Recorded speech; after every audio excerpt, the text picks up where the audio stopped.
Concussions happen when your skull is hit hard enough to literally rattle your brain around inside your head. Studies have shown that repeated concussions, like those experienced by some athletes, can have long-term effects that include physical, cognitive, and emotional problems. But diagnosing concussions is difficult, even for trained clinicians like Dr. Lynn McGrath Jr., who spoke to It's important VOA by because Skype. there currently is no objective way of diagnosing concussion. Really, even in the hospital, a lot of the diagnosis is left up to physicians' best judgment and by ruling out more severe forms of traumatic brain injury.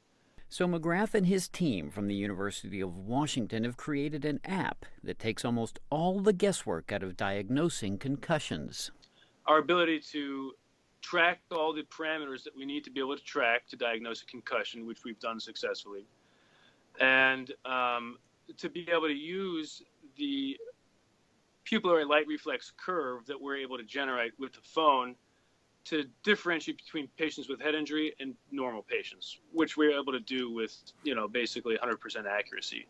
Up until recently, doctors thought there might not be any physical signs of a concussion, but that's just because we can't see them. Our eyes can only detect changes at a certain level of detail, and that level of detail fails to capture some clinically relevant indicators of head injury. The new app, called Pupil Screen, is able to see what doctors can't, and then uses complex algorithms and machine learning to diagnose a concussion, or even worse. We'd like to have is an app that can reliably tell you whether or not a patient should be screened in a hospital by a physician for concussion, or whether or not they look to have a normal response.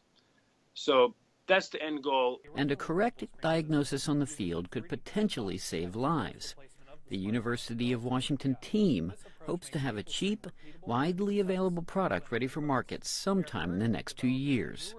Kevin Enochs, VOA News.